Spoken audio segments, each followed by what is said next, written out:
On mute, Marla. Okay, and Ryan is joining us now, so great timing. All right, well, I'll let you take it from the top, sir. All right. Again, thank everybody for joining in today. Got a full agenda, and as we've talked over the last several months, one of the things we wanted to do is have some conversation around, how does this work move forward long term? And one of those ways was the model that we saw from Housing NOLA. And so we have Ms. Morris on with us today, and so excited for that. And as I heard it over in the introduction, she is here solely off of the request and recommendation of Ms. Marla Newman. So that just goes to show how influential Ms. Newman is in terms of being able to get folks on. So appreciate you, Marla, for facilitating getting Ms. Morris on to help talk about the Housing NOLA work. And then we have the rest of our agenda that we'll jump into after that. Anything else, Marla? No, I just, again, want to welcome Andronika Morris. Of course, we sent Ms. Morris's bio. She is a powerhouse in New Orleans, I will say, and in the state of Louisiana. And so, okay, she's on camera. All right. Now you're muted. Yeah, I have some things to clean up in the office here before I'm camera ready, but we're I got you. And Paula's joining us now. So as was mentioned, Andronika and I go way back. Wow, gosh, when I try to do the math now, I'm thinking, man, almost close to 14 years. Yeah, close to 14 Yeah, that's right. That's right. Yeah. So we've been in the trenches. We used to advocate at the state legislature on a number of items together, post-Katrina and a lot of disaster recovery work. But then even once we went past the immediate recovery work, just general planning work for both New Orleans and the state of Louisiana at large. So I'm going to pause. You do have Andronika's bio. I'm going to turn the floor over. Andronika, I'm also going to allow you to use the screen if you like to share anything, if you wanted to walk through your website or any documents. So you do have the ability to share the screen if you like. And I will. Okay, good. I have a little PowerPoint that I can share with you guys too, okay. To go over. I didn't know if that would be desired. And as I mentioned to Marla when we started this call, one of the reasons we're so excited about this opportunity to talk to you all is that we believe that what you are thinking about doing is one of the key ways you're going to end housing insecurity in your community. And, you guys are already organized and coordinated with this committee, working with Marla and the city to address this issue. But we believe you got to go a step further, and that is to deliberately plan and lay out a framework that centers community and equity and accountability, and be honest and honest and transparent. That doesn't mean that the city or the federal government or banks or community, there is no one partner who is responsible for this. It's got to be done in collective, right? And that is critical to any real success, and any real and demonstrable success. That's what you've got to aim for, is true partnership. And it's hard. It's certainly hard, and it is, but it is the best way to keep it moving. It's the best way to assure yourselves that you're heading in the right direction. So I am going to talk a little bit about Housing NOLA and how it came to be and what we have done. And then I'd like to, again, turn this to you all so that you can ask questions about this. We've supported a number of other folks doing this. The city of Baton Rouge is in the middle of a housing planning process right now. At our urging and our support, we're working with them with that. But we've also spoken to folks in Richmond and Napa Valley and Tampa across the country who are at various levels of doing. And again, there are a lot of housing plans. I'm very clear. When the cities and areas that I call out because they are doing a process that we support, and that is similar to what Housing NOLA is, where community and the policy framework, that long-term policy framework, are the key components. Any administration can come in. Executives love doing this. Hey, let's come in and let's study this issue, and let's put a pretty picture book together with no real benchmarks. And if there are benchmarks, nobody cares if the benchmarks aren't met, unless there's an election running around where it's used as a cudgel against the author, or it's used as a as a platform. And housing needs to be more than that. It is essential. And if we didn't learn that, if we didn't know that, COVID has certainly shown us that. This is it has also demonstrated how far off the mark we are in this country as it relates to housing. This is a crisis that requires housing. That is what we were told to do: shelter at home. And we have not spent enough resources and guaranteeing that everyone could do that. And we're talking about a disease that you need to be able to wash your hands, and you need to be able to socially distance, and your own home is the best place for you to be able to do that. And again, like I said, too many people do not have that. So this is a big problem. It's a challenging issue, but it's not one that we can't overcome.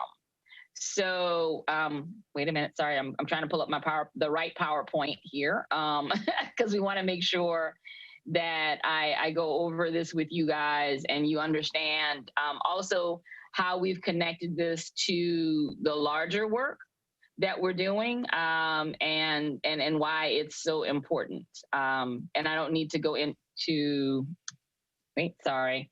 There are multiple PowerPoints who are queued up here. And like I said, if you guys, I like this to be more of a conversation. Marla may not have warned you. I am more than capable of sucking all the air out of the room by speaking. In case you didn't notice that over the last 2 minutes, I truly prefer conversation. And so I'm going to set I'm going to talk for maybe 5 to 7 more minutes to give you guys an overview of how Housing NOLA works and is working, and then we go from there, and then we can have this conversation. All right, so got the PowerPoint ready to rock. So I will share my screen. All right, can everybody see that? So real simple, Housing NOLA 10-year strategy and implementation plan for a more equitable New Orleans. And I also feel the need to set the stage for this. This work started in 2014. We were coming up on the 10-year anniversary of Hurricane Katrina, and we were realizing that one of the things that was happening was we were going to run out of money and people's attention because we had billions of dollars spent in New Orleans to help rebuild. And unfortunately, we were finding ourselves, instead of being able to celebrate victory, we instead were looking at a genuine affordability crisis. And wait, and I'm going to make sure this, I think my screen clicked off again. So we'll do this again. I heard somebody say we've been doing this for a year, and we're still only okay at it. So what we recognized when we started Housing NOLA was that with all those resources, the billions of dollars that had been invested, the fact that we had enshrined inequity even worse than it was before, we needed to talk about what we believed and what we thought was possible. We can provide high quality, safe, accessible housing that is affordable to individuals and families of all income levels throughout New Orleans. And so we decided to launch this 10-year partnership. And this is what we were seeing when we started in 2014. Median income, $37,000 for a family of 4. that number is breathtakingly stagnant, that we've been at that number for about 25 years here in New Orleans. And that's not a big difference from a lot of other places. But median rent was $907, and average home value was $192,000. So we had a big mismatch between wages and rising housing costs. The initial partners were the Greater New Orleans Housing Alliance, Foundation for Louisiana, and the City of New Orleans. So again, coming at it from that public-private partnership from the beginning. There had been a number of other plans that had happened. Again, like I said, it's particularly around Katrina, right? After the disaster, there was a lot of work that could be done. And we had, philanthropic efforts called the Bring Back New Orleans Commission, Unified New Orleans Plan. The city itself and the Housing Authority laid out ambitious plans. The state put together plans, and we despite all of these documents, we still had a problem. And we recognized that we needed to do something more than a plan. So we have, this structure where we have an executive committee that keeps the buses rolling, but a large advisory board that is community and intersectional. This was a key point, bringing in non-housing folks, right? Because we came to the conclusion that our big mantra is put housing first. And that this is the foundation for all of our societal ills, with making sure that we start with housing. So bringing in criminal justice reform, bringing in education, professionals and reformers, transportation, economic development partners, not simply focusing on people who work in housing and people who care about housing. That everyone should care about housing because everyone needs a home. Civic engagement partners was incredibly important. So making sure that we had a community engagement strategy that actually did more than outreach to the usual suspects, right? You typically, when you do these kinds of conversations, you content yourself to the people who show up. And, it's not necessarily a conversation that everybody wants to have. We knew we needed to take it a step farther and actually go out and seek people out. So we had street teams going out and interviewing people. And we also went to events, cultural events like Jazz Fest and Second Lines to interview people. And then we also hosted a series of community events meant to attract what we deemed the non-usual suspects. And we also went to people's meetings. We did not ignore traditional neighborhood associations. We got on the agenda as many of those neighborhood associations that would have us. And we had over 1,000 interactions with community members in different ways over the first 7 months.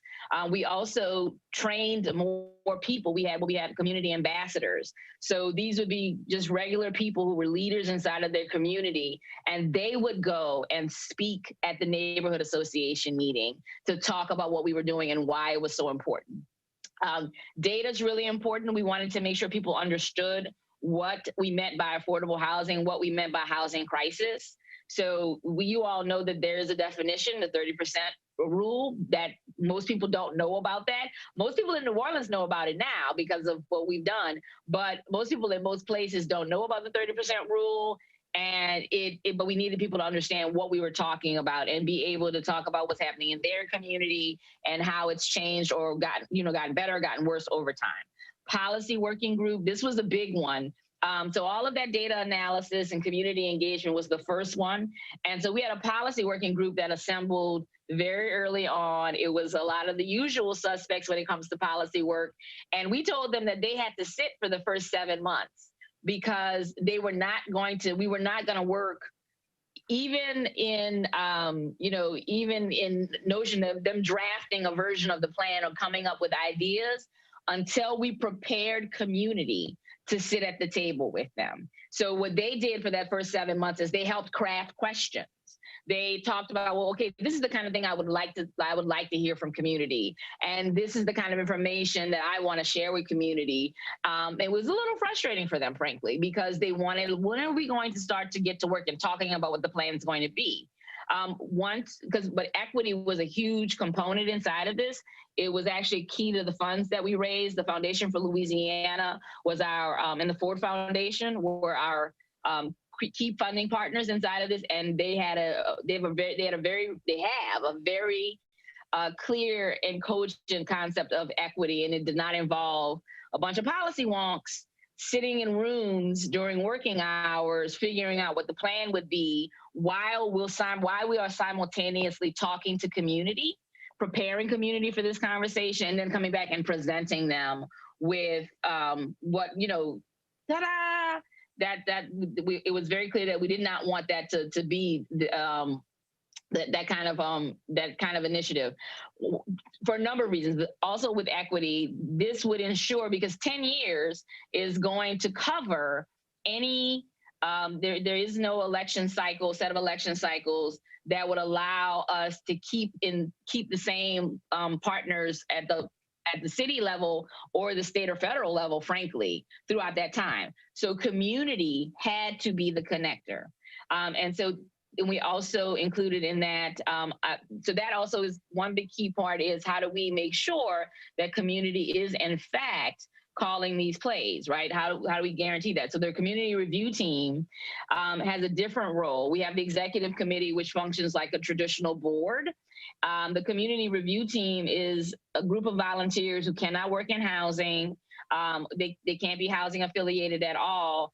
They are the first and the last word. They say, yes, this gets included. They say, yes, this is when it's going to happen. They say no frequently. And they say, well, and they add things. So after all of the work is done, the community review team, not the policy working group, not the executive committee, not the leadership board, has the last word. And so that is another way that we've baked in equity. So we set goals. You guys can read through this, fairly straightforward: reducing displacement, increasing supply, enforce fair housing. Sustainable design is something that you don't see a lot in these kinds of plans. It was fairly obvious for us 6 years ago that we needed to have sustainable design. We needed to be talking about resiliency inside of housing from an affordability standpoint, also from preservation, and meeting the needs of our special needs populations and our most vulnerable populations. Not just looking at the typical groups that you hear from, like the homeless and vets and seniors. Those folks are included, but we also had communities set another set of criteria and say, who else do you find are vulnerable community members? Like the formerly incarcerated, opportunity youth, kids who are 16 to 24, families with young children, and LGBTQ community members. So they were added as special needs populations who are more vulnerable in the middle of a crisis. All the numbers that we found show that New Orleans is struggling overall, but those vulnerable populations get it even worse. So we talked about the community engagement, and this is the part that I wanted to share with you guys before we went back to taking some questions.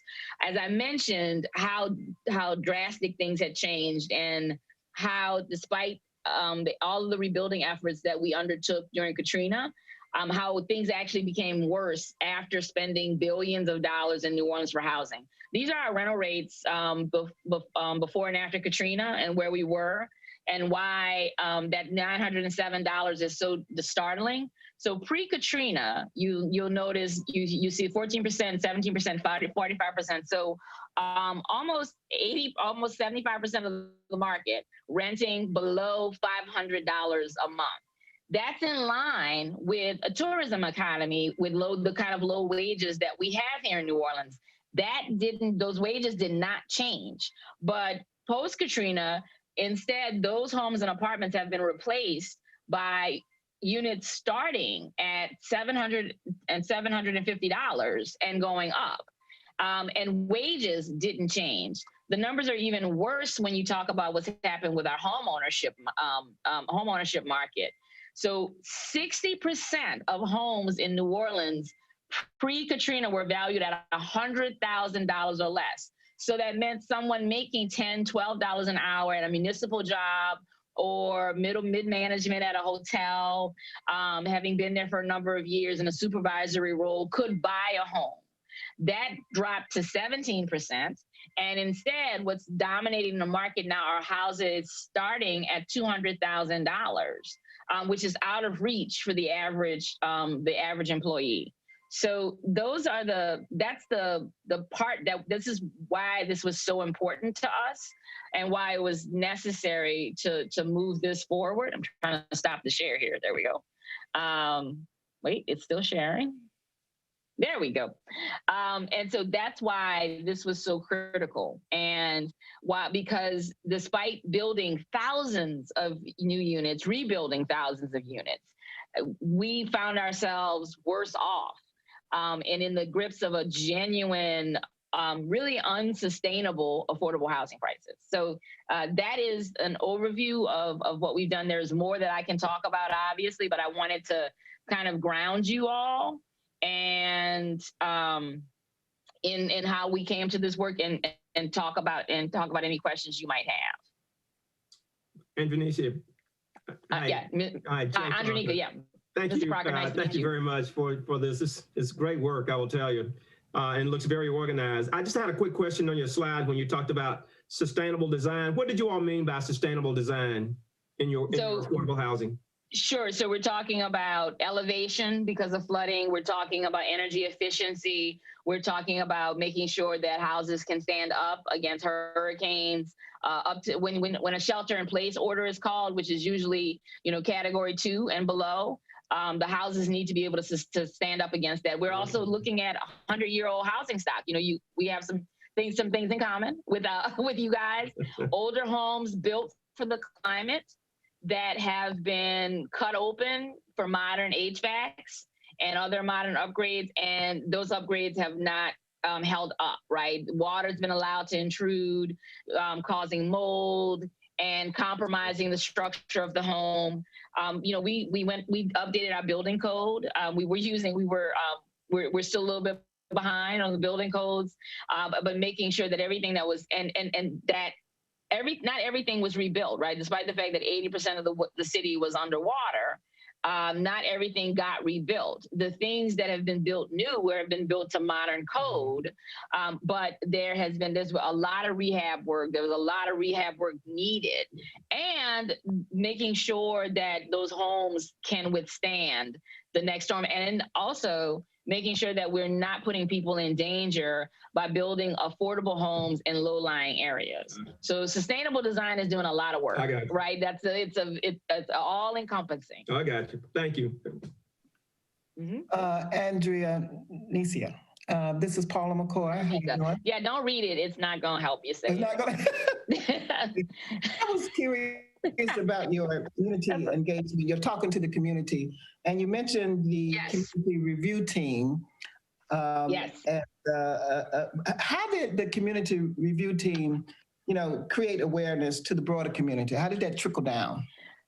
So 2 different things. So the engagement strategy is everybody's responsibility, and I'll talk about that. The review team they are decision makers. So while they one of the things that they help with is they review documents that we create. In addition to just making decisions, they also read things that we put out so that it's not too wonky, it's not too confusing, and that it's clear. So that's one. So the review team isn't responsible for the community engagement, but they help inform it and guide it. So we actually have now we have staff. Then we had volunteers, and a lot of those volunteers were civic engagement partners, and we had a couple of contractors actually who helped with this as well. So we did, traditional media, right, doing outreach to the press, and then also social media. At that time, social media is not what it is now, but it was certainly helpful in getting the word out. And then this strategic outreach program. Where we were going to those community events and working with the social aid and pleasure clubs, traditional community leaders who don't normally get consulted when we're having large community conversations, right? The unusual suspects, as we call them. What most people do is, and like I said, we did not ignore the neighborhood associations. The City of New Orleans' Office of Neighborhood Engagement was also a critical partner for us, and making sure that we were working on this. Thank you. Yeah. Andronika, can you speak a little bit about the report cards? Because, you know, I know we talked about the accountability and transparency and just, you know, keeping that knowledge in the forefront of the community. And if you could speak to that a little bit as well, I think that'd be helpful. Right. So we also launched a website. I'm sorry, and Paula, this could have helped answer your question too. So we went live on social media and a website where everything was housed and everything continues to live so people can see what's going on, and recognizing that we also needed different ways to communicate with people. So one of our local civic engagement partners did at that time a community newsletter, and they actually allowed us to take over an entire issue to talk about what does affordable housing mean. And we partnered with one of the local newspapers, and they actually included it in an insert inside of that weekly edition. And we got one of the local, two local partners. There's a newsletter for the Vietnamese population. We have the largest Vietnamese population in the Deep South.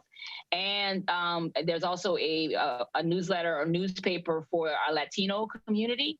And so they also did the same thing for us, doing smaller versions of that insert in Vietnamese and Spanish, and sending that out to their community. So we made sure that everyone knew what was going on by constantly outreaching in multiple languages, and keeping and holding our meetings in the public sphere. Everyone was welcome at the advisory committee meetings. We made sure that the meetings were held at hours that could accommodate people. So not just simply having meetings during the day, during business hours. We had a lot of meetings at night, a lot of meetings on the weekend. And again, making sure that all of the documentation was available for someone to come and peruse. And if anybody wanted us to come and meet with them to explain what was going on, someone from the team, my staff, or one of the community ambassadors went to go meet with them. And keeping everything above board and straightforward. Now, was everybody involved in everything? No, because they didn't want to, but we made sure that they could access the information. We had weekly executive committee calls that were by design for the executive committee to make sure that everything was going correctly, but we shared the notes from those meetings with everyone, so that everybody could understand what the executive committee was discussing, and no one felt like something was happening in secret. Hi, Andronika. It's John Louder. Hi, John. I'm real curious about the structure, going back to the community review team. Yep. You said they have the final say. So could you talk a little bit about like who empowers that? Like how are they appointed or chosen? So they are volunteers. They have to be vetted first. Because one other thing that we do that's a little controversial, but we felt like was really important from the beginning, is the community review team is paid like consultants. They're compensated for their time. Okay. And so that, and we see it as for helping to facilitate their participation, not paying them for their opinion. And trust me, they don't, they're not shy. So we're always recruiting for new members of the community review team. We kind of set a formal limit at 24, and we usually just do that for budgeting purposes, so we can track, we can keep track of, so we don't have resources to pay them.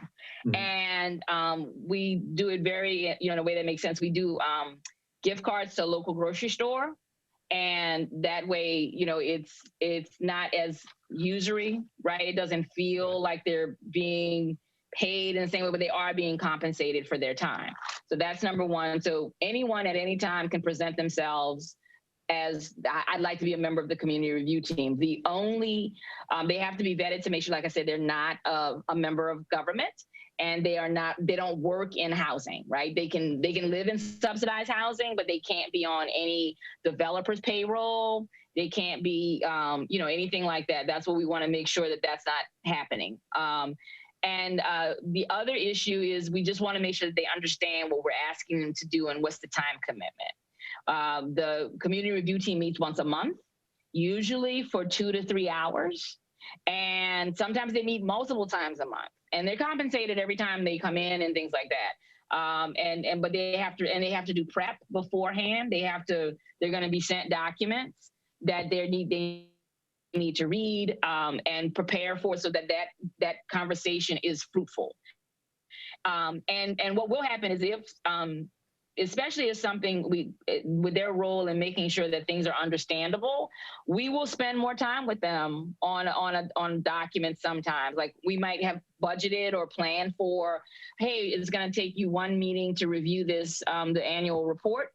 And no, it's actually going to take 3 meetings. And they decide that. Like I remember the first time we went over the annual report, and we usually have a number of items inside of it. And we spent the first session on the first item.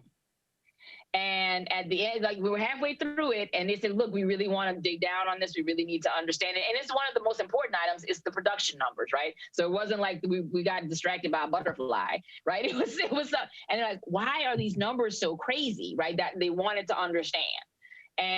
So we stopped for a second and said, okay, listen, given how this is going, let's think about what this is going to take. And thankfully, we know not to wait until the last minute, right? We didn't have them come in the night before because this is not, it is not them rubber stamping. So they come in a full month before the final report card goes out to finalize it. And so that allows for them to spend as much time as they want on it. And so that is how that works. And that's done after everyone else, right? Our policy working group, our community engagement folks, our data committee, they all have their say before that. Our leadership board, they have real robust conversations, and what the community review team is presented with is a collaborative output. But they get to go, no, we want to change this. We want to move this out of order. And so some of them do participate in different, some of them will have participated in the advisory board meetings and other things like that. So sometimes there's some things like they don't want to have a whole lot of conversation about, like, yeah, no, we know about that one. We're good. We're comfortable. One of the best examples I have of this is when in the first iteration, because we've gotten a little bit better at making sure that they're involved a little bit earlier. Something that is near and dear, anybody who does community development and affordable housing in particular knows that parking requirements are the bane of developers' existences. But it's a real contentious issue between community, right? Because while there are some NIMBY reasons why parking requirements are included, there's also real quality of life challenges when you're thinking about that, right? And then there's also, well, what's better in the long run when you're thinking about climate change and public transit, right? So there's what we should be doing, and then there's the lived experience. And throughout the entire process, I'm a former developer, having a strategy to talk about public parking requirements was something that we wanted to see happen. We've seen a lot of really good developments, affordable housing developments go down in flames behind parking requirements, so we thought it was a problem. It continued to be in there, and we were finalizing the report card, and the review team got to that part, and they're like, talk us through this. And we explained what was being proposed, and it said, we're not ready. The city of New Orleans is not ready to have this conversation. What we want you to do is in the first year, instead of having this hard conversation, we've got to do some more research. We've got to get city planning to do some analysis, and we're not ready to have a whole hog. And they're like, it's going to distract from all the other stuff that we need to get done in the first year, and this is not good. And we're like, oh, okay, y'all get the last word. And so that got pushed. And we started having those as they wished. We did the master plan piece with the City Planning Commission, where we started talking about this. Our City Planning Commission has been making recommendations around parking and how we deal with it. And now we're moving into those more robust conversations, but they absolutely made that call. And it wasn't that they said, don't do it, right? They understood how, because that's the part, right? That we need them to, community members often through NIMBYism bring into being policies or disinvestment strategies that hurt them in the long run, right? But that doesn't mean they're wrong to be concerned about some of the issues. And that is ultimately what we want to see here, an empowered and educated community constituency that is making decisions for that and truly seeing benefit for themselves. And so that's how the community review team works. Thank you very much. Could you speak a little bit in reference to kind of the Housing NOLA's role in how local funds may flow to projects? Do you all play a role at all in terms of facilitating that? So that's complicated. So we're gonna break that up. We're gonna parse that up, right? So number one, there is public money, right? So that is City of New Orleans, State of Louisiana, HUD, where that money comes from.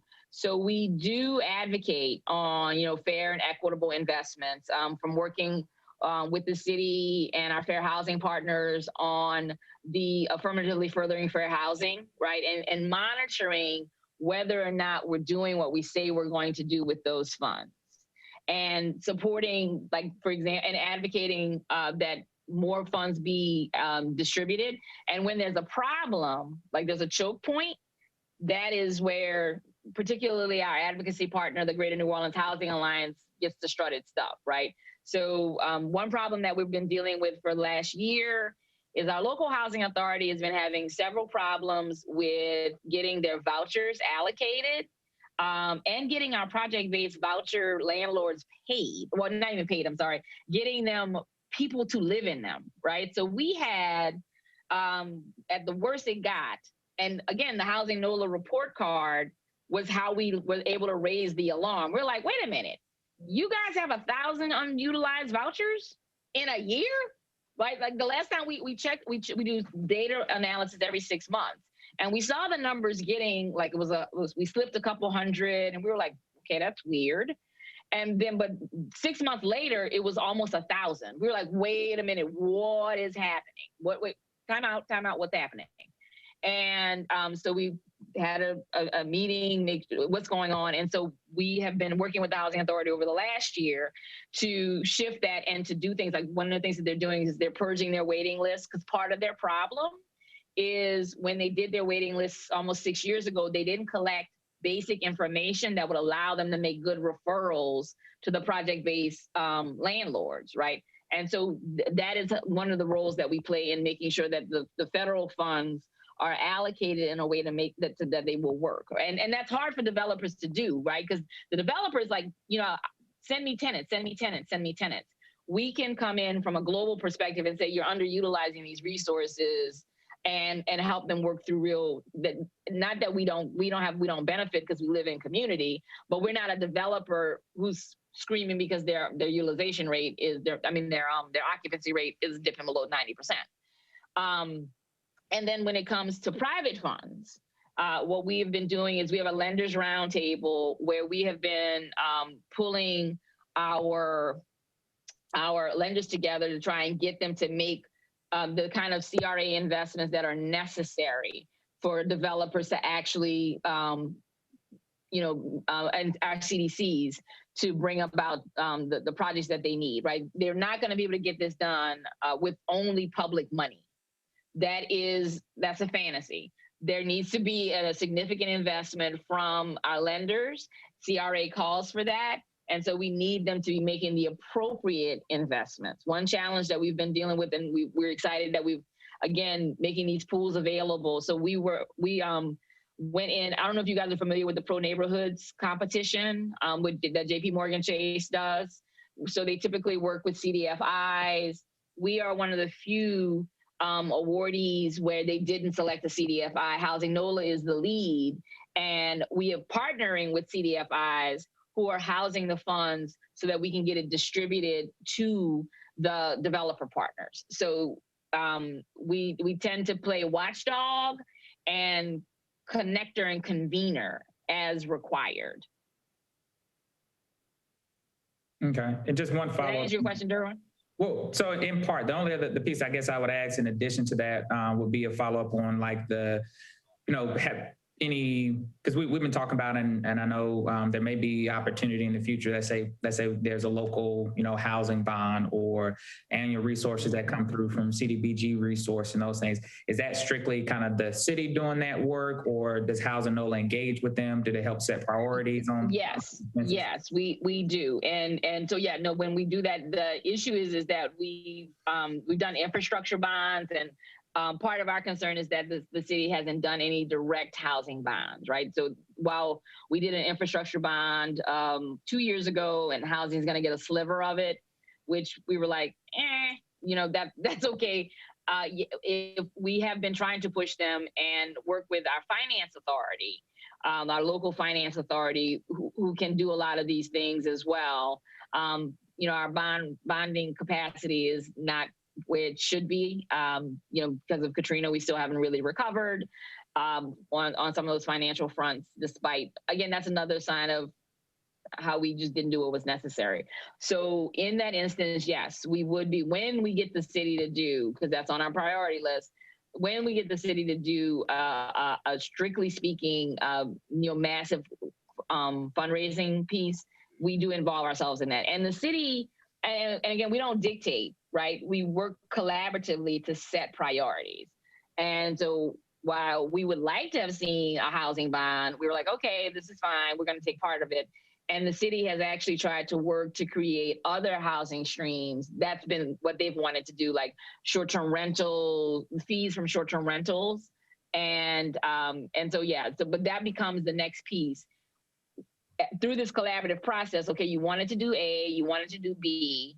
If those don't work, now we need to move to C. Gotcha. I have another question real quick. But before I do, when people address you, do they call you by your full, is there a shorter way of saying, is there a name that you go by other than Andreanecia? No, I make them say Andronica. All right, good. I grew up in a really small town where everybody knew my name, so I've been spoiled. All right, okay. So my question is around the formulation of your plan. Obviously, this is well done and well structured. So did you all did Housing NOLA use outside consultants to help guide any of this work? And if so, you don't have to tell me the amount, but was it was that budgeted through the city of New Orleans to help pay for that, or was that foundations or a combination of payers that help provide that? So we did a combination of things. I served as project manager, and which was fun because I had a full-time job, and we had a because like I said, I was a developer at the time, so I actually did home ownership development, and that was really interesting doing this at the same time. And I will be frank with you, one of the concerns that we had was there are a lot of consultants who say, oh, hire us and we will do a plan, and they have a plan in a box. Right. And given our desire to do equity, right, to center equity and talk about race, right? I mean, this is New Orleans. We're going to talk about equity. We're going to talk about race. We were very clear on the fact that while there's a lot of things that need to be done that consultants can help with, particularly like things like the data analysis, the robust kind of data analysis that we need, a good amount of the research, the scribing, right? So what we did was we broke that up into pieces and put out 3 different RFPs. One was a data analysis piece. One was a community engagement piece because we really wanted help engaging with the social aid and pleasure clubs and the unusual suspects and coordinating all of these events. And we wanted someone to help with research, policy research and analysis. And it was interesting. We had one group, one of our local planning groups that does a lot of they have a plan in the box, and they were like, oh, we want to do all three. And we're like, you're terrible at community engagement. What are you talking about? Yeah. You know, you're like legit not good at it. So Right. they put in their proposal for the third one. We're like, we're not even dealing with this. And Marla knows them well because one of her former staffer at the Louisiana Housing Alliance was the lead team member. And so I knew Nathan well from my time with Marla, and I was able to have that frank and honest conversation with him. I'm like, dude, please, you guys can't do this. You can help us with the data analysis piece was, it was really great that we got them to do it because they also had a contract with the housing authority. So when we needed to do the deduplication of Section 8 vouchers, because one of the key things that you got to kind of get through is, especially when so much money has come in, right? Like it happened after Katrina. And even when it's not Katrina, you don't want to minimize the work that's been done, but you also have to be clear about it. So you have different agencies who will, we did 1,000 units in the last 5 years. And another agency, we did 1,500 and we did 500. And then you realize, and you add that up and you're like, oh, that's 4,000 units, right? But you go, oh no, they're all talking about the same 1,500 units because of what it takes to create affordable housing. You do need all these different partners. So you don't minimize that, but we have to be honest about what, because otherwise if there's 4,000 units, okay, is that close? It's like, well, no, it's 1,500. And so working with that contractor on the data piece, we were able to get them to, because they had a contract with the housing authority. You guys know housing authorities cannot share their voucher addresses to outside people because of HUD regulations. But because that contractor was doing our data analysis, so they were taking the information from our housing finance agency, from the city, from the private partners, and then being able to filter that through the voucher addresses so we could get we have clean numbers that say, this is how many subsidized units we have. Instead of saying the housing authority's got 18,000, this is this, and you add it up and it's like, that's not, we don't have 50,000 units. We have 20. And there are people, you got 8 organizations, they got a piece of it, but this is what we actually have. So we did, that's how we broke everything up. And we did everything through philanthropy. So when we started, funny story, Joe, this is really funny. When we started this initiative, our partner, Foundation for Louisiana, we actually weren't going to do a housing plan. Marla knows this story. To get Foundation for Louisiana is a different kind of foundation. They tend to like to spark collaboration and working with community, particularly post-Katrina here in Louisiana. And what they were doing was their Together initiative, which was funded by Kellogg. You know, you name every funder who came to Louisiana, they were in the middle of this thing. And they broke it up by area. And the Greater New Orleans Housing Alliance had been, we were lucky enough to be the co-partners on the first year, the 2013 housing project, which was around a blight resource guide. And in the second year, when we went back to them, we said we wanted to look at doing a rental registry pilot in one of our neighborhoods that really needed it. And I was speaking to the CEO and about a structural issue and on how we were going to formulate this. And he says, so yeah, tell me what y'all are doing again. And I told him, and he said, well, how does that fit into the housing plan? I'm like, you're funny, you know, we don't have a housing plan. He's like, well, wouldn't that be a better use of everybody's time? And I was like, well, yeah, but are they going to let us do a housing plan? And he's like, do you need somebody's permission to do a housing plan? I was like, okay, that's fine. But they were offering $35,000. And I said, well, $35,000 is not enough to do a housing plan. He's like, well, how much? I said, I don't know off the top of my head, but I know it's not $35,000. He says, well, why don't you do this? Don't submit this. Figure out what a housing plan costs. And I'm going to help you. I'll help you find the rest of the money. And so we're like, okay. So I went back to the group, right? Because we love doing things in collaboration. And I was like, this is what Foundation for Louisiana want us to do. What do you guys think? And everybody was like, sure. And the foundation pushed on us too to make sure that the equity piece was real and genuine, because we, whenever we talk to people about doing housing plans, I can share quite frankly that my idea initially was we were going to do a lot of community engagement and education, but we were going to have the smart people who knew what was necessary, what was right. We're going to put them in a room together over maybe a month or two, and they were going to figure this out. And because as a developer, in New Orleans, I can't think of a more unpleasant thing than talking to community about affordable housing. It is distressing to the extreme. And I sat in communities because I did home ownership and redevelopment of a former public housing site, and listening to people, and not just who you think, right? Listening. One of the worst moments in my career was being in the lower Ninth Ward. 5 years ago, and hearing mostly all Black, African-American, low to moderate income folks saying that they didn't have anything against Section 8 recipients, but they just don't care about community the way that they do. And that's why they didn't want them in the lower Ninth Ward. And I was like, oh, okay, we have some problems. And so that kind of, you can justify. And you can with that kind of experience, you can justify disenfranchising people, right? Right? I'm African American. I know what's right. I can ignore them, and it's harder to do what we have done, but it's ultimately more gratifying, and it preserves it in the long run. Right? We don't have those conversations anymore, right? Because we knew that was a problem, and we knew it needed to be addressed.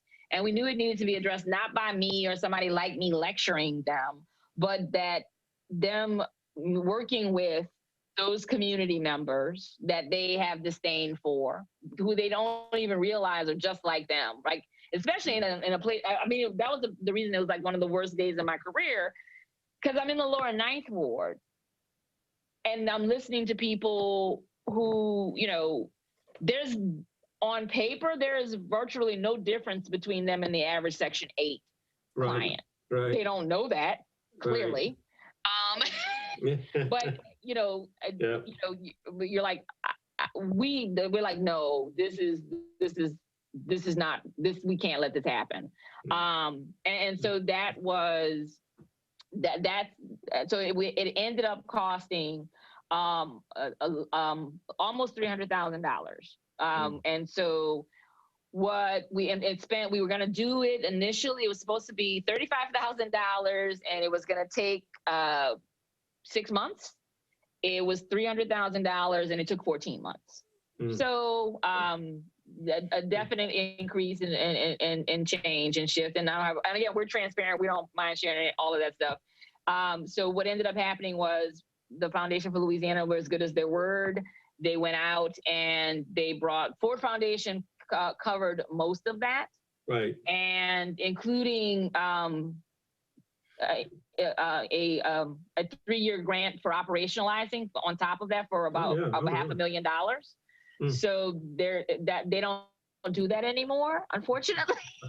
But we're working with Ford now, hopefully to help them figure out who is going to take their place in the market and continue to do this kind of stuff. And there's some things I can't share, but I hope that I'll keep in touch with Marla. Absolutely. I think that there's some things coming that I'm really excited about that will help facilitate this in other communities as well, that we've managed to keep it alive because they recognize the value in it. And we've, with their help, we've been able to talk to different people who've done it and help more people look at doing it. And again, everybody recognizes that you need these resources. And the resources, it can't just come from the city, because while the city does need to participate, and it was really funny, the poor city, they were like, what can we kick in? And we're like, your money's gonna probably be more of a pain than anything else. But what we will ask you to do is contribute staff time. We did actually get them to make a financial commitment that we were able to count in the $300,000 budget as in kind. And it was staff time on data analysis, things that technically they're supposed to do, Right. but we needed some more robust things, right, from them. And so we were able to get them to make that kind of commitment, and particularly having a staff member, the director of Office of Community Development, serve on the executive committee, because we did not want this to be something where community went off, as well-intentioned, as well-educated as they are. We could make them go off and dictate to the city. We also didn't want the reverse, where city comes and dictates to community. What we have managed to do here is a genuine hybrid, where because there were things, and the advocates, that was part of where, you know, myself, the Ganoha team, and the consultants play, because we actually had inside of the community engagement pieces were genuine facilitators, right? Not just people who were there to take notes, but people to actually facilitate tough conversations. And we found that to be incredibly helpful. I mean, I remember one issue, our Fair Housing Action Center, you know, they had and they were not wrong. There was the thing that they wanted the local housing authority to do around, you know, increasing voucher saturation in high opportunity neighborhoods, like helping mobility counseling, you know, helping voucher holders get into those neighborhoods. And, you know, the fair housing folks tend to be a little bit more contentious. There's always the threat of that they're going to sue, which is fine. You always want, you know, they should continue to do that, right? But sometimes those relationships just go cross, like these agencies kind of stick to their positions. They're not listening, right? Right. And so the facilitators are incredibly helpful, because they don't have any of that. They don't come to it with that bias. They take, if the Fair Housing Action Center is saying we want A, and the housing authority is saying, well, we can't do A, but we can do B, they're not going to presume that anybody's being disingenuous. We're going to talk, and we're going to talk it through, and we're going to talk about why they can't do mobility counseling in this way, but they can do mobility counseling in this way. And is that good enough? And having community members, you know, because again, you're still having people who don't live that experience, Right. arguing about something. And so then having community say, that's acceptable to us. That will allow people to find housing. Having landlords also say, yeah, that would work. If I got a phone call from this person, that would absolutely be what I needed. Or if I was able to be invited to this training, so I can understand about the program, that would absolutely work for me. And so you need, and again, the consultants help with that, right? So you can, Right. I think we would recommend, but I say this very clearly, there needs to be a group of folks in charge who are accountable to the larger process. Right? Because I actually had one of our board members who worked with one of the local agencies, and she was worried about what she wanted was, like, let's just hand the whole thing to a consultant. And she actually said to me, she said, who are you going to blame if it doesn't come off? And I'm like, well, there's a lot of things wrong with that sentence. And she works in government. And I said, number one, I've never seen a consulting agency take responsibility for a failure, not once. So I don't know.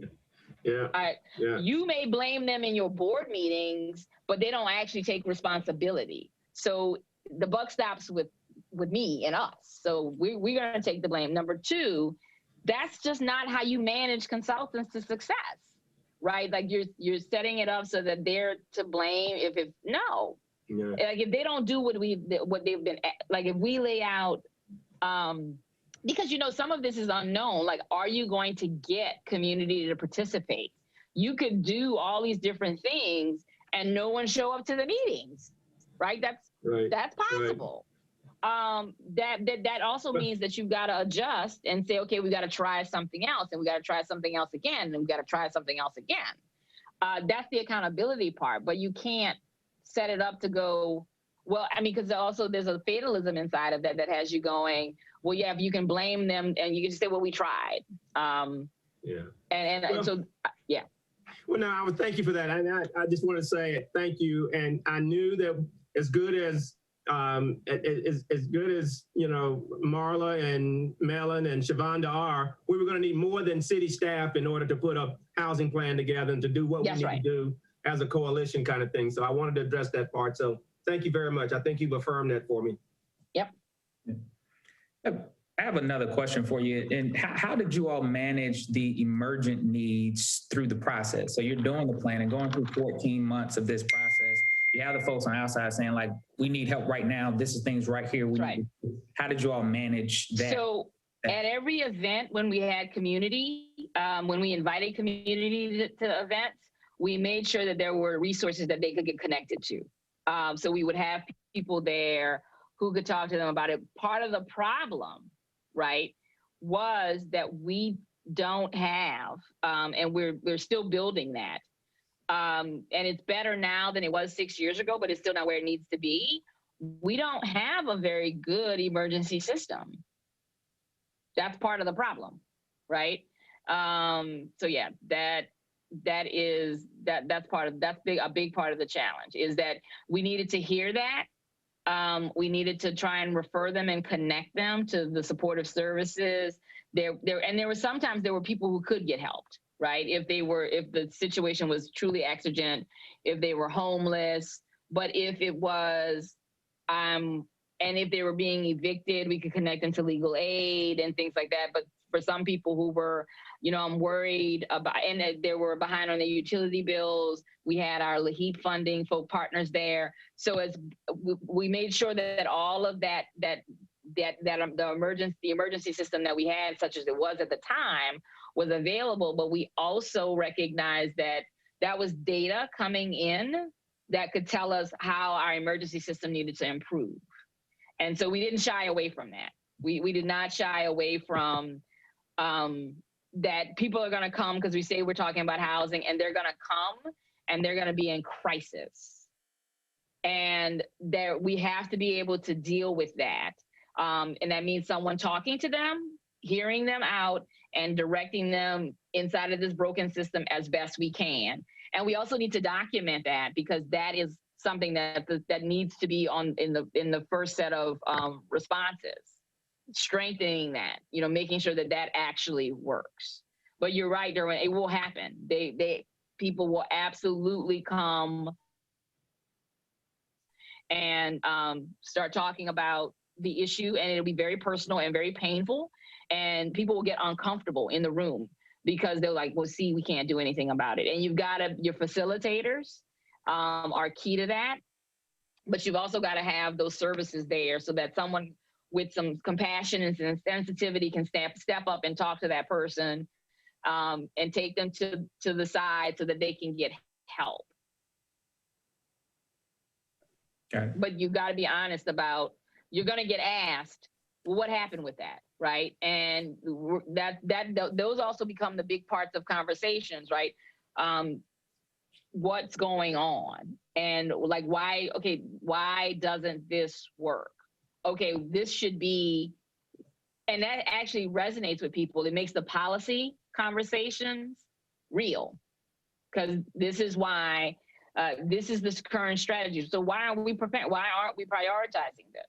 Well, because we decided to do this. Well, and again, you can have a conversation with that very real problem in the forefront of your mind, instead of it being abstract, and we can make a collective decision about, like, okay, no, we want to shift. Or, okay, I get it. This is still not as high a priority. That person's pain not put aside, but recognizing that with a limited number of resources, we have to set priorities. We cannot do everything at once. I've got a question. This is Paul. You mentioned in your presentation that lender resources had to be a big part of the picture, that the public resources were not going to touch the enormity of the problem. To what degree were the lenders part of the group putting together the plan and part of the leadership team And then I've got another question after that. Follow question. That's a great question, Paul. And what we did with there's a number. Those are all the top level committees I showed you. We have a number of subcommittees underneath all of those as well that I did not get into. And the Lenders Roundtable is one of them. So what we did is the Federal Reserve Atlanta actually had a staff member who was working with us to support us in doing this. New Orleans is in the Federal Reserve Atlanta's region. So what they did was, because this is always a problem, right? You bring the lenders in, the CRA officers show up, and they nod, and they're like, "Yeah, this is right." And then we learned that lesson very painfully in Katrina.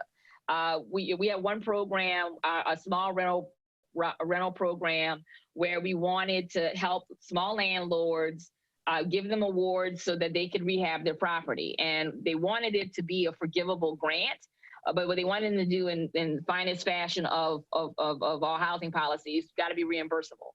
Well, first problem, if these people could go out, if they were bankable, they could go out and borrow. It's a business. They could go out and borrow the money on their own, right? So so they got that. The state understood that, and they brought these bankers in and they said, listen, what does our award letter need to say so that person walks into your bank and that can function as a guarantee for you to lend them the money in a takeout form. And so they spent weeks with these lenders talking this through.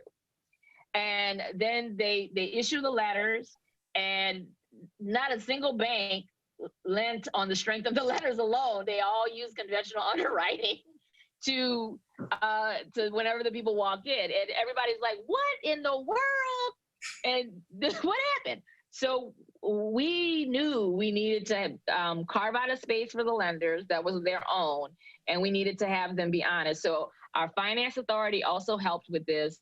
And so what the Federal Reserve did was they sent the invitations on our behalf, and they sent them to the market leads, and they said, "We want you at this meeting," right? Because they knew who to hit.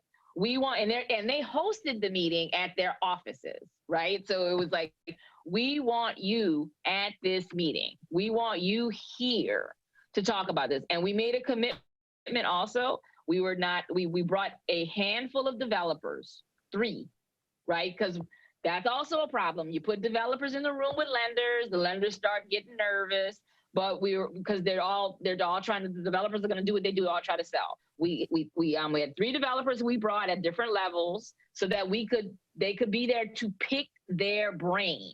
They were not there to pitch projects. They were there to talk about what their needs actually were.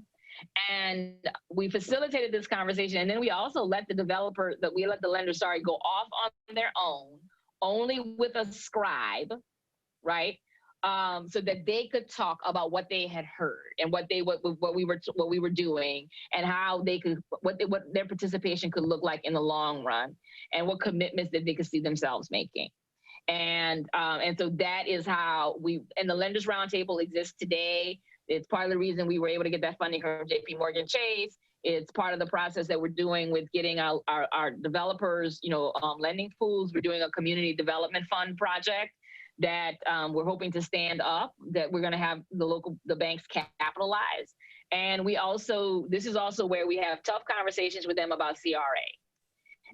And so it is largely their space, but we do come in and say, like, this is what's going on. This is what's happening. These are the problems. We need you to help solve them. And the CDFIs have their own space. We call it the CDFI edition. And because again, there's a little, it's not there. It should be, their relationship should really be collaborative, but sometimes it's a little usury on both sides. And you got to just recognize that, right? You got to just understand that some of those dynamics you can't change, and rather than letting them blow things up, let's manage around them. And thank you, that was very good. The other question I had is, to what degree did employer assisted housing fit into this conversation? not with the lenders, but with just general employment. Great question. That was something that we decided to do later on, and we've only started working on. We have a workforce housing council that we stood up about 3 years ago to talk about employer assisted housing programs. We had one of the problems that we had with EAH is the nature of our market, right? It's tourism jobs, it's hospitality jobs. And one problem that we had was that a lot of our, those hoteliers and those businesses they're paranoid about advocacy because they're scared that we are all going to try and unionize their shops. And so again, we were not going to pretend like that wasn't happening. So we pushed that back because we're like, let's see how much of the public funds that we can do. And when we stood up the Workforce Housing Council, the initial thought around it, and we were working with groups like the Chamber and our Downtown Development District as like they're the anchor partners there. Our New Orleans Business Alliance, a number of other groups, our tourism, New Orleans and Company, which is our tourism group. And we said, the first thing that we want to talk to you all about is getting you and your members involved in our advocacy efforts, right? We are advancing policy like our smart housing mix, which is our inclusionary zoning policy. That's going to benefit you and your workers because we're trying to create housing next to the job centers.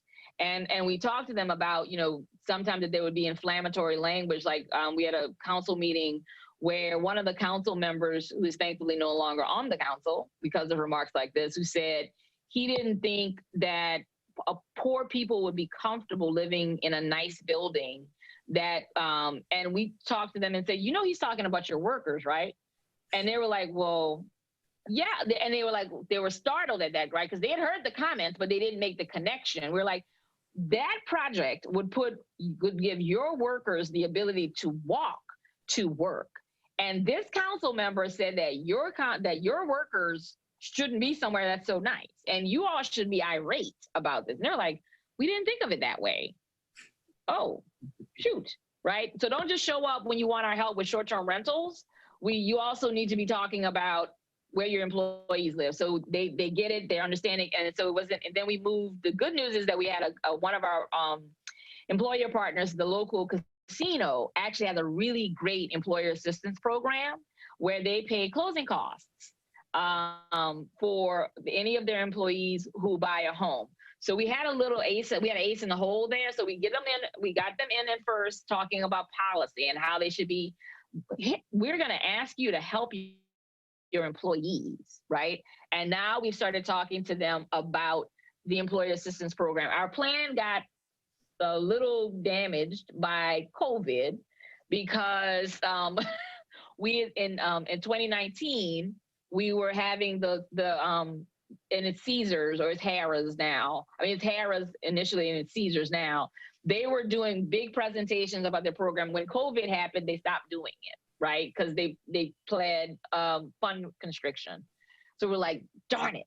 And so what we have done with the Workforce Housing Council, though, they said they were committed to this. So the leaders said, okay, let's figure out some different ways to do this. We've got a couple of other partners. There's a for-profit group that we're working with here that actually tries to help businesses do good, right? Like help them figure out how to make strategic investments that have positive social impact, from changing their business models in certain ways, like recycling and doing things like employer assistance programs.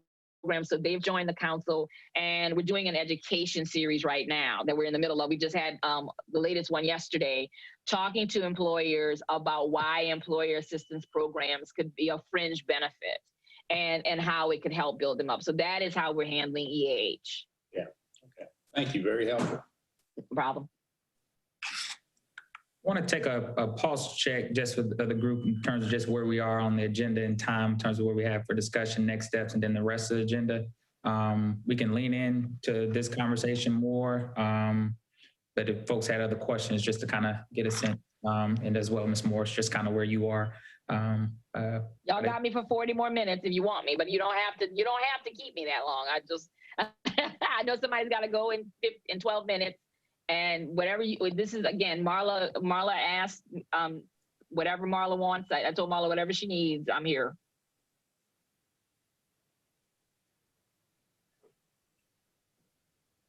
So based upon what we've heard so far, which is a lot of great information. Actually, I have, before we jump to that, just one quick question for you, Ms. Moore. You mentioned a few times your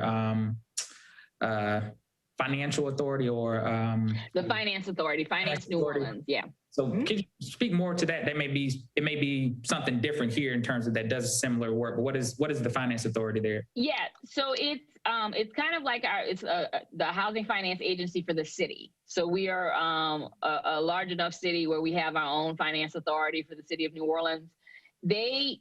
There have been challenges with the organization, but over the years they got devastated with Katrina and their bond writing authority. So they typically did mortgage finance bonds, right? So that's what they did for the city, just exclusively for the city of New Orleans. When Katrina happened, right, their bonding capacity, and they also do economic development. I want to be clear about that. As well. So, but their bonding capacity was severely compromised because of Katrina. They pivoted and they started doing soft second mortgages through grants that they got from the state of Louisiana that allowed them to, stabilize the organization.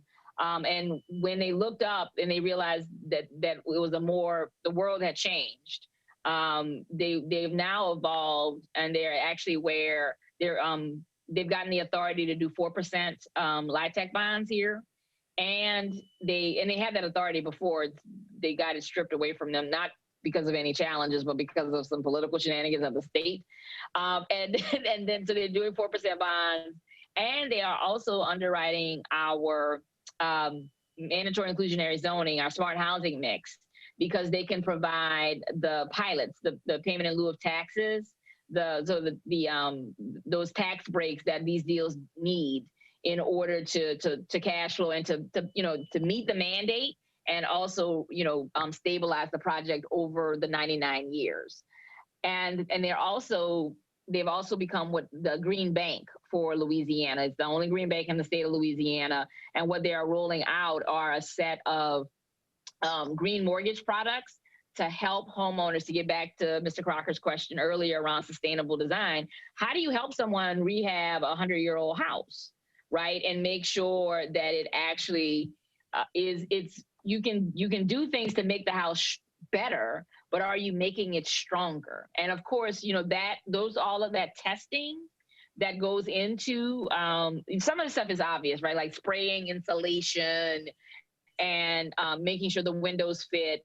Those are straightforward, but really making sure that the house is light tight, watertight, and airtight, and still can breathe is testing to make sure that the newfangled gadgets that have gone in actually work, right? That the contractor didn't put something in backwards. That all adds to the construction costs. And when you already have capital constrictions. So and this is more targeted to individuals and smaller developers. Yeah, and so is that just in New Orleans, or do they do that for the entire state? They just do it for New Orleans. Okay. But yeah. No, I was just because in North Carolina we're more that's more centralized. So we have a North Carolina Housing Finance Agency that does more so the low income housing tax credit and all that kind of stuff flows from. We do too. We have the state housing finance agency that has the 9% and things like that. And they also do 4%, but no one's doing the green bank piece. And again, our finance authority is just, concerned about New Orleans. Got it. I used to work for a similar entity in Kansas City that was only the city's housing finance agency. Mm-hmm. And it's helpful, but you don't need it, right? It doesn't have to be. The issue is, and you guys, I'm sure you're dealing with this, competing across the state. The 9% are competitive, but even getting the state housing finance agency's attention for 4% deals can be problematic. And we've just decided to bypass that. And especially since we want to tie it to local incentives and local requirements like our mandatory inclusionary housing program. So it's just easier if all of it's local. Got it.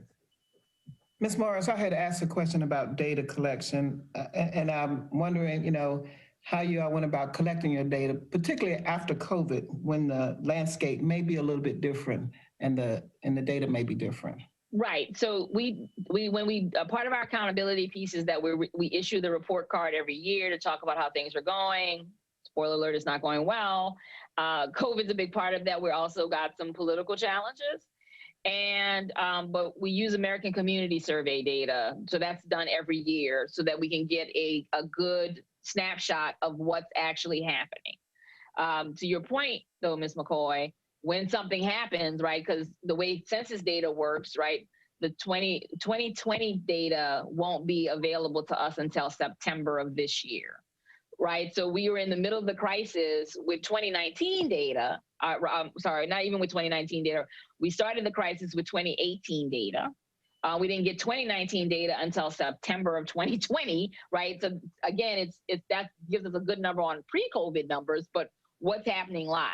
So we pivoted, and one coincidence, a good coincidence for us, was because it was 2020, the census enumerators were out in the field, and our national partners were able to get the census to add questions around housing. So there's what they call the pulse data that's available that tells you that what's going on. It takes it down to the parish level. So we were able to calculate, people, and they asked really basic questions over the course of the time that the enumerators were out actually actively in the field. Do you rent? Do you own? Were you having problems paying your rent or your mortgage? Did you pay it last month? How much was it? So we have been able to use that data to forecast, along with things like unemployment rates that we're able to get pretty live. So we actually have, we work, like I said, we want to help inspire and support this work across the state. So you guys know Marla worked at the Louisiana Housing Alliance. The Louisiana Housing Alliance has morphed into Housing Louisiana. And what we want to see happen is what happened in New Orleans replicate, and again, from that community place. So it's not Ganoha West, right? It's not that. I have counterparts across the state, and what we provide them is much like we're providing you, is access to our experience and expertise and any support that they need as they're moving their strategies. And then we also collectively work together. My staff and I tend to do a lot of, if we're going to do data analysis for the city of New Orleans, and Ganoha as a regional organization, so we're going to do data analysis for the 7 parishes that make up Ganoha. It's not that hard to add the other 50 plus, right? It's, so we do that for the collaborative. And so we were able to get the pulse data and the unemployment data and do forecasts on how much rental assistance we need for COVID and how much home ownership assistance we need for COVID. And so that's how and that's, again, part of the fact that we've operationalized this, and the accountability is a part of it. We didn't just say, we can't do anything. It was like, no, we have to pivot and find live data sources that give us guideposts for our advocacy efforts to get federal investments, to make sure that we're pushing local investments in the right direction, and even helping guide philanthropy.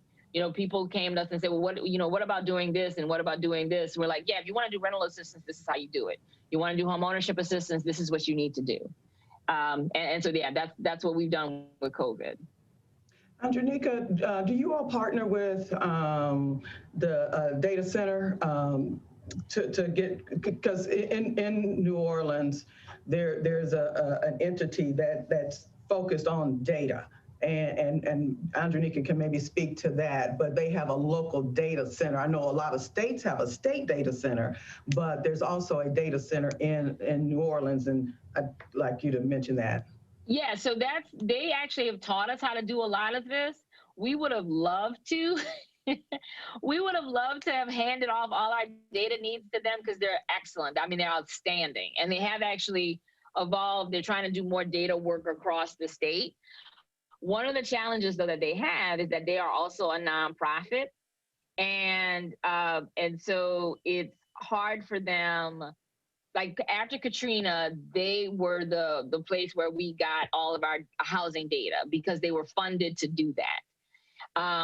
And we were hoping to be able to identify some resources that would have them continuing to play that role consistently. The problem was, I'll be frank with you guys, it was very expensive. And part of that's because of their internal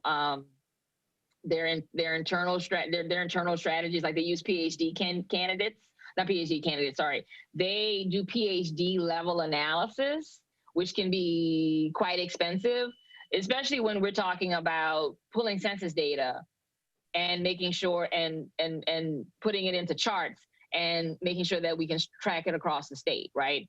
And so we found that working with them at a high level on particularly the economic work that they're doing and connecting the work that they are funded for to our work, and then us taking responsibility with the part with and we still use consultants, but on a you know, our consultants understand what we need them to do when they're pulling down data. It's become very, very rote and very organized. And so that we can get it, you know, economically done. And then the interpretation, the data center serves on our committee, on our data working group committee. But there's just a lot of different sources, and it's just easier if we serve as the nexus than the data center. I would love to just be able to empower them to just do all the data analysis for housing, but we don't have the money to pay for that. And so they're very generous with their time. They participate, they advise, they make sure that our methodology makes sense. And like I said, and then they let us, they give us the opportunity to connect with their larger work that they are funded to do. And Joe laughed out. I didn't get a chance to say goodbye to him, but please tell him thank you. He did send a chat and said thank you for your work. Mm-hmm. Okay. Other questions? I got a real quick one. I do a lot of work here with folks at the lowest end of the housing spectrum. And I've read a lot about Unity of Greater New Orleans. Are you connected in with them? Yes. So one of the things that we do here is homelessness is not other from affordable housing. It is a part of our strategy. So I think I might have mentioned earlier the vulnerable populations. Homelessness is one of the typical vulnerable populations, and they are absolutely included in our work. So we serve on Unity's advisory committee, and they participate and actually host with all of the vulnerable populations. I mentioned there are a number of subcommittees. All of the vulnerable populations have a working group or a subcommittee, and it's either hosted by a partner who's an expert or managed and supported by us, where we're trying to grow more people to participate inside of it. And Unity is one of the ones where they manage the homelessness work. And they have the advocacy piece that connects in, they provide data. So no, we work very closely with them, from advocacy, policy development, as well as supporting their services. We would like to, my plan is to work myself out of a job, but that community will be leading this. There are organizations like Unity will always have to exist because things happen. In the ideal world, they won't be so overwhelmed, right? They will be able to, Derwin mentioned this, asked about the emergency situation. That's one of the problems that we've had here in New Orleans that we're still battling with.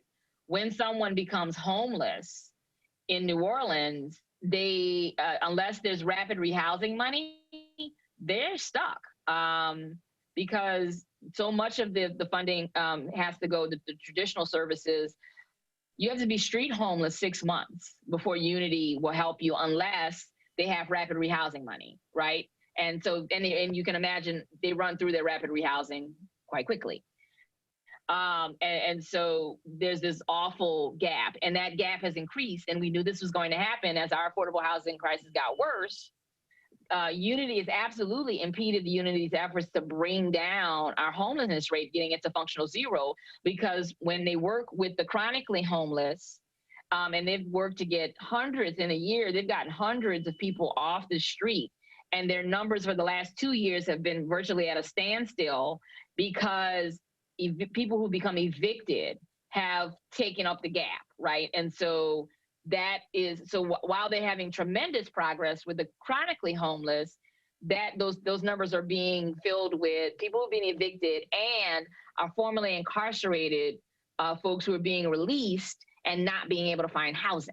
So it's a 1-2 punch. And so, we work very closely with Unity to make sure that policies, and even trying to advocate for them to get more funding.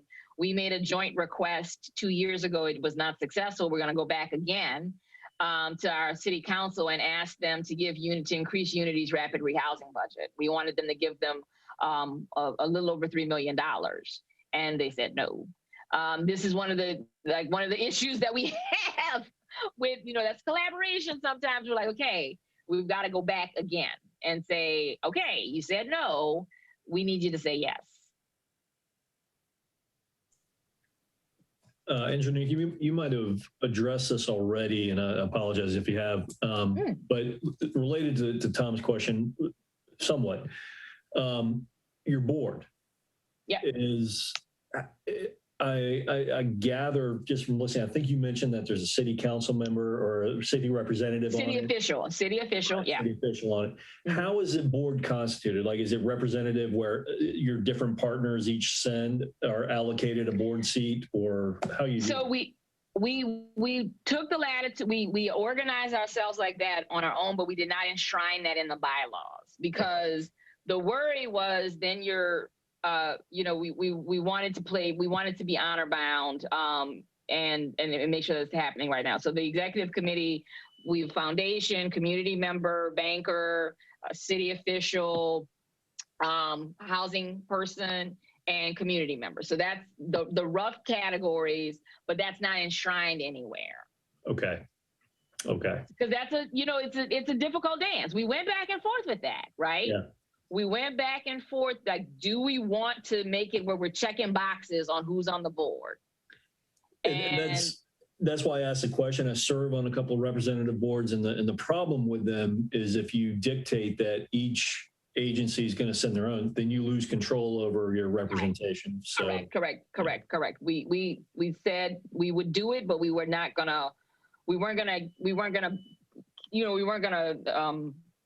impede our ability to make decisions because we didn't check this particular box, right, because something happened and we are unable to. So we've been good. We've been able to keep the representation good, and so no problems.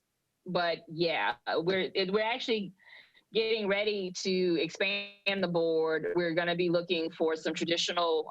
We want to add civic leaders and business leaders, and again, not change the bylaws and do that, but go out and recruit those people. Right. Great. Thank you. You're welcome. Thank you. And I hadn't mentioned it before, so you're fine. Good. Others? Anybody else? All right. Well, Marla, anytime you guys would like to talk about this more, we would absolutely love to help. And I'll be back in touch with Marla when and I hated to be, so I'm not usually, you guys can see I'm like an open book. And so it's very, like, I would have shared what I didn't know, but I can't. Like I actually cannot. But I'm hopeful that there will be some news in the offing that would actually help support your efforts in the next couple of months. And from some funders and some partners who have kind of stepped back from this, and hopefully, I will, as soon as I am able to, I will call Marla and let her know.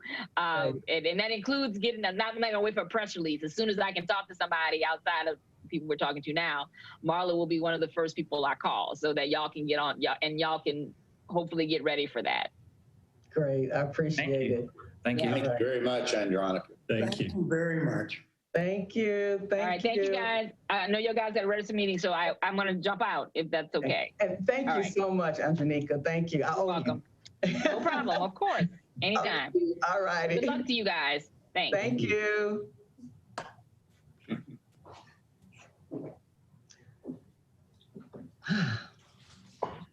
All right. Good conversation there. We're good. We're good. Just in that, I guess, in that same sense, in terms of what we have next, just kind of next steps within this conversation around, you know, what we've heard, you know, and what we feel we want to do or need to do around this concept. I'll tell you, Derwin, that whole time, what I was thinking was we've been struggling with our, like, what steps do we need to take? And I think the most beneficial part of that to me was it pretty clearly outlines, like, I'll pick one instance, the idea that they need to get out and do the community engagement while other work's being done in the background, right? That we can get to do the community engagement pretty much now, you know, and start educating or at least prepare for that part and not stop the other processes, but that might come to the front of the line in terms of what we need to do, the you know, educating the community, recruiting the community ambassadors, getting them engaged, because quite frankly, the rest of what we do, if there's not a buy-in on the front end, then we're just wasting our time. So, you know, we you know, or not saying we're wasting our time, but we would really struggle with getting implementation and getting acceptance. So, you know, I think the timeline part of that just became clearer and clearer and clearer as she was talking, and she kind of gave us a roadmap in a way. I 100% agree with John. I like to use an axiom: awareness precedes action, and action precedes change. And the awareness piece has to come first. You know, we have to make the community aware. You know, there has to be some kind of buy-in or something from the community, or at least the education. I think one of the things that she helped with in that particular point was, I think, having the help of asking some focused questions for community input. That kind of helped inform the group for when they put together the plan. So I think the key would be having a good game plan about what kind of information do we want to provide for educational purposes, and what kind of questions should we ask people for their thoughts and perspective on. Yep. Others? You know, as I hear that, you know, one of the things that come back to mind is something that Marla mentioned some time ago around, you know, this, I don't know what we were calling it, but, you know, some way in terms of which we were pulling community together, a housing summit of sorts that we would be able to kind of begin this real outward engagement of hearing and building towards something that may look like a housing NOLA that fits our shape and our form here in our community. And I think if in listening and hearing kind of the reaction from that sounds like a form and a direction and a way that we probably should begin to move into and kind of figuring out what something like that looks like, what's necessary, and what would it take to begin that process. Doran, the other thing I heard was that it was good to have some money on hand because as she explained the consulting piece, it made a whole lot of sense that you didn't have just one consultant doing everything. You had folks that were expert in facilitating, maybe helping and getting input from the community. You had people advising on policy choices and stuff like that. But obviously we got to pay some people to help with that. And so I guess one of the things we need to do in the background is looking for that money that can that can help fund that. So, yeah. I wanted to add, Darren, that the community engagement around housing. The mayor's poverty thought force, as you all recall, did a whole community engagement piece around housing and education and those 5 social determinants of health. We're beginning to look at that document, those 56 recommendations that came out of those World Cafes, where the whole community was engaged. As a matter of fact, there was a second round of World Cafes because it was decided that people with lived experience did not participate fully. And so they did a whole second round. So we have all these 56 recommendations, each in these 5 categories that I think we need to look at again and see, what the community said. But use those documents and whatever other information we can bring to the table to start analyzing. I think you're right. I think you have the poverty thought force work in the areas of housing. I think you have the original affordable housing study and some of its recommendations and the engagement from the community there. I think you also take a step and you can look at the housing authorities, choice neighborhood, the original, that first engagement that they did. They broke up into very, very specific categories and did engagement, not just in the choice area, but across the city on housing and partners. So I think we probably have maybe 3 comprehensive things that have happened probably within the last 5 to 6 years that gives good sense of kind of maybe a foundational piece. But I think listening to Ms. Morris, the sense of being able to still do that additional engagement is necessary as we start to kind of chart a course forward. And one thing I'd throw out there, I guess, of wonder is, I want to have a plan. They did a kind of a 10-year, another quote unquote housing 10-year plan or housing plan that was developed.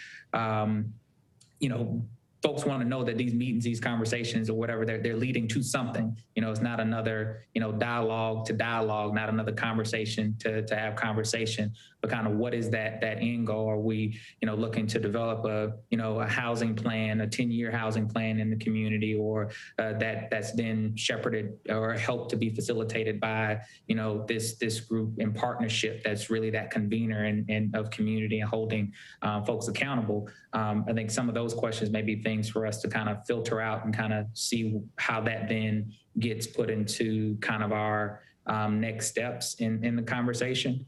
And on the next item, it's under the long-term planning conversation, but I'd asked that, just kind of some funding questions on things. There's some areas where I think we probably should, be intentional about, saying kind of what we need for what opportunities may be out there coming forward around resources. But I won't pause there before we move from this conversation, but just to see if folks feel that that's a sensible direction. I hear we need to potentially pull together that information from the existing kind of plans to kind of get a base foundation, clear desire for us to move into a direction of having some outward conversation awareness pieces, but then identifying for us, and I guess getting consensus from this group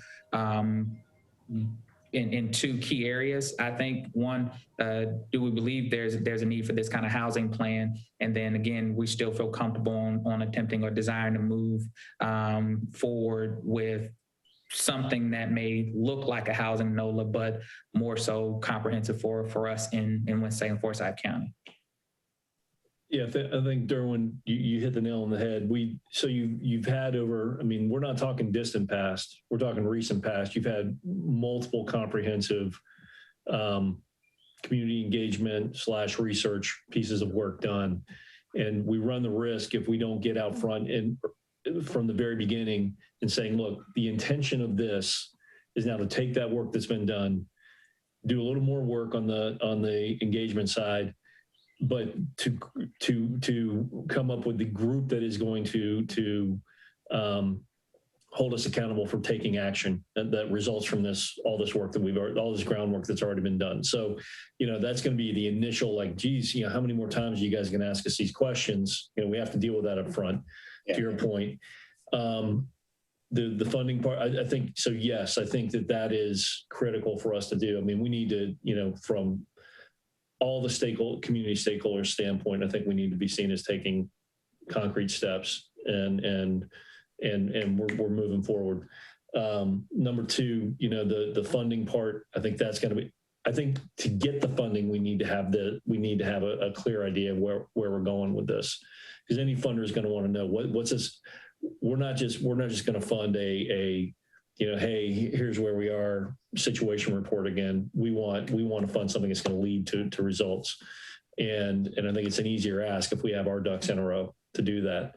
And then going back to part of what she said, how genius was it to get a partner like the Federal Reserve to invite the lenders roundtable folks, right? So that's the other part, is if we can engage the right constituents to help us with that, with getting the funding, then that will grease the skids, I think, for us in a big way. Yeah. Well, I think I like the idea of branding this as a 10-year plan. I think that's something that's tangible, that as we're having conversations in the community, people can see, okay, this isn't just a conversation. This is aiming toward having a tangible plan with specific objectives that we want to accomplish certain things in a set time period. And then as far as the money goes, I keep going back to the, what is it, 130, 140 million between the city and the county they're supposed to get from the new stimulus bill. Yep. Surely there's a little bit of money in there that we could carve out for, for helping with this. So. Yeah. So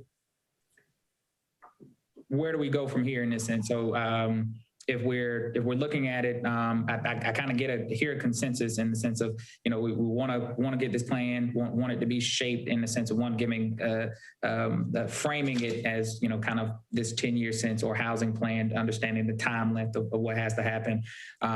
Re-engagement of the community is something that we're desiring to do, and to be very clear on that intention of creation of this plan and holding folks accountable. I guess maybe Marla, is a question just kind of from you in the sense of this is a direction that we're looking to go. Is this something that to be clear in terms of where we are on our ability to kind of move in that direction? Yeah, I think so. I think, and it's interesting because I think this kind of links to what I see down here about working groups. Do we need to really get a group of folks to start kind of focusing in on what are some of the key elements that we'll need to tackle and how? So I think it's probably the kind of thing that we need a group to start to focus on, a subset of the larger group, and start the framing of it all as we figure our way out, or figure our way forward, rather. I think that would probably make the most sense, capturing some of those key ideas. And I agree. I think, getting a group together that could, and then kind of bringing back kind of what something could look like moving forward. Mm-hmm. So one of the questions, which was actually an action item for today, was about whether the working group should continue, and if so, in what format, or, how do we make sure we have all of our members engaged if we didn't go that route?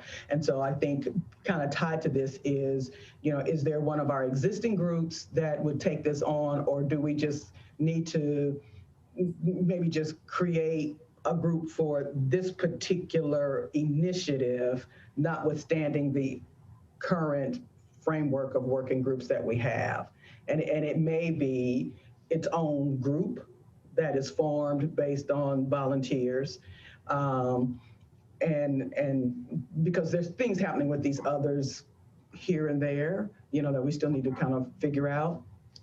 But I almost sense that it needs to be its own discrete group, focused on this and this only. I would agree with that. Yeah. And I think, I don't want to open up a whole new can of worms with, a little over 5 minutes left in the meeting, but you know, do the working groups as they're constituted in the categories that we're seeing, do they make sense? Or, you know, again, given the roadmap that presentation lays out, you know, and I don't, you know, obviously we're going to have we're in a different place. We have different needs and than they do. But in general, you know, look at the three, you know, they had the data analysis, the policy analysis, and they had the community engagement. Do those types of groups in the end make more sense than our housing stock? I mean, our housing stock, our long-term planning, and our access and services, I think from a planning standpoint made a lot of sense, you know, and kind of roughing out where we are. But in terms of creating an actionable group or actionable entity, you know, I mean, we're talking about questions like, is our group the one that's going to take this forward, or do we need to recommend a spin-off of a nonprofit type entity like what they have, a public-private entity like they have, that kind of thing. So, you know, we might morph into, we have this group that's going to work on taking us forward and really putting the pedal to the metal and getting something done over, you know, where we're, you know, do we need $300,000 in 14 months? We might, you know, to get this done. And that group, I think, gets us to where we need to go, to which consultants we need. But then for the rest of us, we've already agreed we're going to meet monthly as a whole. So do we take those working groups that we have and morph them into something else? I don't think we make that decision now, but I think it's something we need to think about as we're moving forward. And I'm thinking too, largely because of time, you know, it may be that the next meeting, it's really kind of, for lack of a better word in the moment, our own kind of internal strategic planning. You know, what are the groups? Because like you said, from the beginning, we had this set up as we were organizing ourselves as an entity, right? Now we are here and having a better sense of maybe where we want to go. Now is a good time to probably say, okay, how do we need to be constituted, you know? And it makes sense because we also still have that other action that's required around officers. So it may be that next meeting be a real kind of working meeting where we start to hash out some of these things to chart the way forward. I mean, because certainly updates, we can give updates on what we already have existing. That won't take extremely long, just in general, on an ongoing basis. But you know, how we function writ large, I think, is a really good question, and probably something we really need to start to unpack. So kind of bill it as a reorganization meeting. Yeah, I like that, and I think it's like you said, Marla, it's timely in terms of where we are in our conversations. And so I guess two things, at least for me, right, I know with our time. One is on the action piece on the election office that are down there. Is that something that we needed to do today, Marla? Is that something that we could hold off on, or that we do need to take action on today? I think we could probably wait till next month. And to, you know, because we lost some of our members too, you know, during the course of the call, and we had a few absences, you know, we could just make sure we call it out loud and clear and maybe make it like a top of the agenda item, you know, before we get into the larger kind of working through stuff. So I think we would be okay with that for next month. And maybe, and again, just on that area, just that we can make sure we address it for the next meeting. Maybe it's something we could send out in advance in terms of folks who may be interested in terms of serving in any of the capacities there, anyone who wanted to do anything, so that we could gotta have a sense of that up front. And then maybe take action on wherever that is. If there's more than one person, then kind of election in those areas. Right, right. Because the city attorney's office told me we were clear that we had to have a chair, a vice chair, and a secretary. So that part was emphasized, that it needed to be very specific like that. Okay. And then just the last piece for me, and I guess to the group, and then maybe even from you, Marla, from a just kind of internal perspective. One of the things I did have an ask around, just that we would maybe the CRF funds and dollars that were potentially coming in from from the stimulus and that and how that could impact any of the things that we were looking at here. I know that there are initial and conversations happening even now in terms of how things could be expended, what kind of projects, what opportunities are there, and wondering what, if anything, we need to do more immediately, not waiting until the next meeting, but at least making sure that as conversations are moving forward, that the powers that be understand that there likely is a request of some sort to help facilitate some of the things that we're talking about here. Yeah, and I kind of have to process that a little bit and talk with management. But I mean, I let them know for sure, first and foremost, that there's an interest from the coalition in being able to see in what ways funds can be utilized to support this work. So I don't, no question, I'll definitely have that conversation and put that on the radar. You know, council just finished its strategic planning workshops yesterday. They did Wednesday and yesterday. So of course, affordable housing was like in the top 2. So we know that this is going to get attention. And so, you know, part of the question is, based on the guidelines, you know, how might some of those resources support this work? And I think that's just research that's still underway and waiting on guidance and other things. But I'll definitely convey that that's an interest. And kind of somewhat related to that, and that's my warning too, because I have another call. Just so everyone will know, the emergency rental assistance program is scheduled to go live on Monday, April 5th. John, we're working with our vendor and our marketing department to put together some flyers and information that I want to get to you to get to your membership. Okay. There will be an opportunity for landlords to apply as well as the tenant. But we can have another conversation offline if you like. But I wanted to make sure you knew that we do now have a date, and there will be an opportunity for landlords to apply in conjunction with the tenant. Right. Right. And we'd even want to encourage, if some of them have space, you know, they can maybe have little sign-up events at their properties, if it would be helpful to expedite things. But our hope is that, you know, if people can get all of the documentation in and the landlord get the W-9 and all that in pretty quickly, you know, it's our goal to try to get things turned around in about 10 business days. That's great.